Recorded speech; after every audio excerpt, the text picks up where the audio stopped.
ಬೈಕ್ಗೆ ಡಿಕ್ಕಿ ಹೊಡೆದು ಕಾರು ಚಾಲಕ ಎಸ್ಕೇಪ್ ಆಗಿದ್ದಾನೆ. ಹಾಸನದ ಉದಯಗಿರಿಯಲ್ಲಿ ಹಿಟ್ ಅಂಡ್ ರನ್ ಕೇಸ್ ಆಗಿದೆ. 58 ವರ್ಷದ ಬೈಕ್ ಸವಾರ ಶಂಕರ್ಗೆ ಗಂಭೀರ ಗಾಯಗಳಾಗಿದೆ. ಇವರನ್ನ ಖಾಸಗಿ ಆಸ್ಪತ್ರೆಯ ಐಸಿಯುನಲ್ಲಿಟ್ಟು ಸದ್ಯ ಚಿಕಿತ್ಸೆ ನೀಡಲಾಗ್ತಾ ಇದೆ. ನಡು ರೋಡಲ್ಲಿ ನಿಂತಿದ್ದಂತ ಬೈಕ್ಗೆ ಈ ಕಾರು ಏಕಾಏಕಿ ಬಂದು ಗುದ್ದಿದೆ. ಡಿಕ್ಕಿಯಾದ ರಭಸಕ್ಕೆ ಬೈಕ್ ಸವಾರ ಬೈಕ್ ಹಾರಿ ಬಿದ್ದಿರೋದನ್ನ ನೋಡಬಹುದು. ಡಿಕ್ಕಿ ಹೊಡೆದ ಬಳಿಕ ಕಾರನ್ನು ನಿಲ್ಲಿಸದೆ ಚಾಲಕ ಅಲ್ಲಿಂದ ಎಸ್ಕೇಪ್ ಆಗಿದ್ದಾನೆ. ಬಡಾವಣೆ ಪೊಲೀಸ್ ಠಾಣಾ ವ್ಯಾಪ್ತಿಯಲ್ಲಿ ಈ ಅಪಘಾತ ನಡೆದಿರೋದು.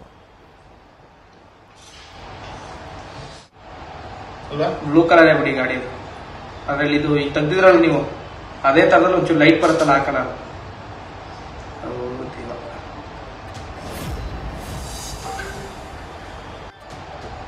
ಬ್ಲೂ ಕಲರ್ ಬಿಡಿ ಗಾಡಿ. ಸೊ ಅಪಘಾತದ ದೃಶ್ಯ ಒಂದ್ ಕಡೆ ನೋಡ್ತಾ ಇದ್ದೀರಾ. ಈ ಎಡಭಾಗದಲ್ಲಿ ಒಬ್ರು ಫೋಟೋ ಗಮನಿಸ್ತಾ ಇದ್ದೀರಲ್ಲ, ಶಂಕರ್ ಅನ್ನೋ ವ್ಯಕ್ತಿ, ಇವರೇ ಆ ಬೈಕ್ ಮೇಲೆ ಇದ್ದವರು. ರಸ್ತೆಯಲ್ಲಿ ಹೋಗ್ಬೇಕಾದ್ರೆ ಕಾರು ಏಕಾಏಕಿ ಬಂದು ಇವರಿದ್ದ ಬೈಕಿಗೆ ಡಿಕ್ಕಿ ಹೊಡೆದಿದೆ. ಪರಿಣಾಮ ಬೈಕ್ ಸಮೇತ ಸವಾರ ಶಂಕರ್ ಕೂಡ ಹಾರಿ ಬಿದ್ದಿದ್ದಾರೆ. ಗಂಭೀರವಾಗಿ ಗಾಯಗಳಾಗಿದೆ ಅವರಿಗೆ. ಸದ್ಯ ಅವರನ್ನ ಆಸ್ಪತ್ರೆಗೆ ದಾಖಲಿಸಲಾಗಿದೆ. ಐಸಿಯುನಲ್ಲಿ ಶಂಕರ್ರಿಗೆ ಚಿಕಿತ್ಸೆ ನಡೀತಾ ಇದೆ. ಅಷ್ಟು ಗಂಭೀರವಾಗಿ ಅವರಿಗೆ ಈ ಅಪಘಾತದಲ್ಲಿ ಗಾಯ ಆಗಿರೋದು. ಆದರೆ ಈ ಕಾರ್ ಮಾತ್ರ ನಿಲ್ಲಿಸಿಲ್ಲ. ಕನಿಷ್ಠ ಪಕ್ಷ ಅವ್ರಿಗೆ ಏನಾಗಿದೆ ಅನ್ನೋದನ್ನು ನೋಡಿಲ್ಲ. ಗುದ್ದಿ ಅದಾದ್ಮೇಲೆ ಮತ್ತೆ ಅಲ್ಲಿಂದ ಎಸ್ಕೇಪ್ ಆಗಿರೋದನ್ನು ನೋಡ್ಬೋದು. ರಿವರ್ಸ್ ತಗೊಂಡು ಮತ್ತೆ ಅದೇ ಸ್ಥಳದಿಂದ ಎಸ್ಕೇಪ್ ಆಗ್ತಿದ್ದಾರೆ ನೋಡಿ. ಗುದ್ದಿದ್ದಾರೆ ಬೈಕ್ ಸವಾರನ್ಗೆ, ಅದು ಅಲ್ಲಿ ಬಿದ್ದಿದ್ದಾರೆ. ಅದಾದ್ಮೇಲೆ ಕೆಳಗಿಳಿದು ಅವ್ರಿಗೆ ಏನಾಯ್ತು ಅಂತ ಕನಿಷ್ಠ ಸೌಜನ್ಯಕ್ಕೂ ನೋಡಿದೆ. ರಿವರ್ಸ್ ತಗೊಂಡು ಗಾಬರಿಯಿಂದ ಸ್ಥಳದಿಂದ ಎಸ್ಕೇಪ್ ಆಗಿರೋ ದೃಶ್ಯ ಕೂಡ CCTV ಫುಟೇಜಸ್ ಅಲ್ಲಿ ರೆಕಾರ್ಡ್ ಆಗಿದೆ.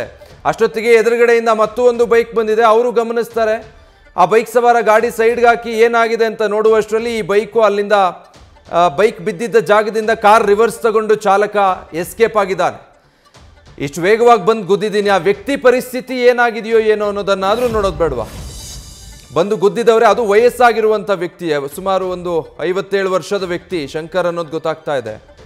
ಬಂದು ಗುದ್ದಿ ಅದಾದ್ಮೇಲೆ ಅಲ್ಲಿಂದ ಎಸ್ಕೇಪ್ ಆಗಿರೋದು. ಹಿಟ್ ಅಂಡ್ ರನ್ ಕೇಸು ಇದು. ಗುದ್ದಿದ್ದಾರೆ, ತಪ್ಪು ಹೌದು. ಏನಾಗಿದೆ ಅಂತ ನೋಡಿ ಆಸ್ಪತ್ರೆಗೆ ಕರ್ಕೊಂಡೋಗಿ ಅಗತ್ಯತೆ ಏನಿದೆ ಅನ್ನೋದನ್ನೆಲ್ಲ ಪರಾಮರ್ಶಿಸಿದ್ದಿದ್ರೆ ಒಂದು ಸಾಫ್ಟ್ ಕಾರ್ನರ್ ಆದರೂ ಬರ್ತಾ ಇತ್ತು. ಮಾತುಕತೆ ಮೂಲಕ ಏನಾದರೂ ಬಗೆಹರಿಸ್ಕೊಳ್ಬೋದಿತ್ತೇನು. ಬಟ್ ಈಗ ಇದು ಹಿಟ್ ಆ್ಯಂಡ್ ರನ್ ಕೇಸೇ ಫೈಲ್ ಆಗಬೇಕು ಇಂಥವ್ರಿಗೆ.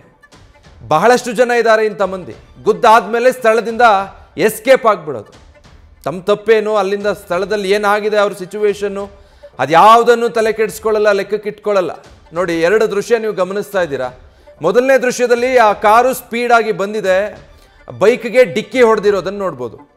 ಕೂಡಲೇ ಆ ಬೈಕ್ ಸಮೇತ ಸವಾರ ಶಂಕರ್ ಹಾರಿ ಕೆಳಕ್ಕೆ ಬೀಳ್ತಾರೆ. ಅದು ಮೊದಲನೇ ದೃಶ್ಯ.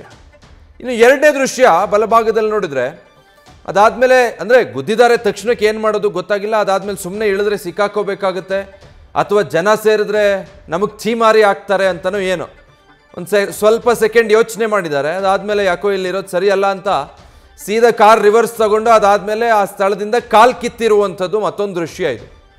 CCTV ಫುಟೇಜಸ್ ಸಿಕ್ಕಿದೆ ಅಂದಮೇಲೆ car number plate easily recognizable. So ಮಾಲೀಕನನ್ನು ಪತ್ತೆ ಹಚ್ಚಿ ಪೊಲೀಸರು ಎಳ್ಕೊಂಡು ಬರೋದೇನು ದೊಡ್ಡ ಕೆಲಸ ಆಗಲ್ಲ. ಬಟ್ ಈ ಶಂಕರ್ ಅನ್ನೋರಿಗೆ ICUಲಿ ಚಿಕಿತ್ಸೆ ಪಡ್ಕೊಳ್ತಿದ್ದಾರೆ. ಪರಿಸ್ಥಿತಿ ಗಂಭೀರ ಅನ್ನೋದಿದೆ.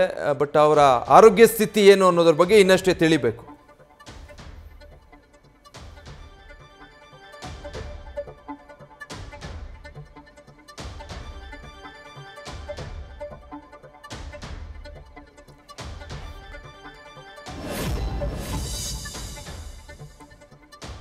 ಹಾಸನದಲ್ಲಿ ನಡೆದಿರುವಂಥ ಘಟನೆ ಇದು.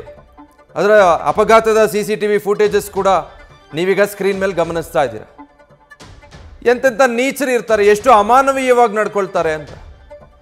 ಬೇರೆ ಯಾರೋ ಅಪಘಾತ ಮಾಡಿದ್ರೇನೆ ಗಾಡಿ ಪಕ್ಕಕ್ಕೆ ಹಾಕಿ ಸಹಾಯಕ್ಕೆ ಬರೋ ಜನನೂ ಇದ್ದಾರೆ. ಆದರೆ ಕೆಲವರು ಇರ್ತಾರೆ ನೋಡಿ ಇಂಥವ್ರು. ಈಗ ಮೊದಲನೇ ದೃಶ್ಯದಲ್ಲಿ ನೀವು ಬಹಳ ಸ್ಪಷ್ಟವಾಗಿ ಗಮನಿಸಬಹುದು. ಕಾರು ವೇಗವಾಗಿ ಬಂದು ಡಿಕ್ಕಿ ಹೊಡಿತಿದ್ದ ಹಾಗೆ ಗಾಳಿಯಲ್ಲಿ ಹಾರಿ ಪಲ್ಟಿ ಹೊಡೆದು ಪಾಪ ಆ ಶಂಕರ್ ಅನ್ನೋರು ಮಗುಚಿ ರಸ್ತೆ ಮೇಲೆ ಬೀಳ್ತಾರೆ. ಅದಾದ್ಮೇಲೆ ಒಂದು ಸ್ವಲ್ಪ ಸೆಕೆಂಡು ಕೂಡ ಅಲ್ಲಿರಲ್ಲ ಕಾರು. ಗೇರ್ ಶಿಫ್ಟ್ ಮಾಡ್ತಾನೆ, ರಿವರ್ಸ್ಗೆ ಗೇರ್ ಹಾಕೊಂಡು ಮತ್ತೆ ಪಕ್ಕದಿಂದ ಸೀದಾ ಎಸ್ಕೇಪ್ ಆಗಿದ್ದಾನೆ. ಏನು ಹಿಟ್ ಆ್ಯಂಡ್ ರನ್ ಮಾಡಿ ಆ ಥರ ಎಸ್ಕೇಪ್ ಆಗಿಬಿಟ್ರೆ ಏನು ಸಿಕ್ಕಾಕೊಳ್ಳಲ್ವ? ಅಷ್ಟು ಸುಲಭನಾ ಯಾರಿಗೆ ಬೇಕಾದ್ರೂ ರಸ್ತೆಯಲ್ಲಿ ಗುದ್ದಿ ಹಾಗೆ ಹೋಗೋದು? ಫುಟೇಜಸ್ ಸಿಕ್ಕಿದೆ. ಸದ್ಯದಲ್ಲೇ ಪೊಲೀಸರು ಬುದ್ಧಿ ಕಲಿಸ್ಬೇಕಿಂತವ್ರಿಗೆ. ನ್ಯೂಸ್ ಫಸ್ಟ್, ನಿರ್ಭೀತಿಯಿಂದ ನಿಮ್ಮ ಪರವಾಗಿ.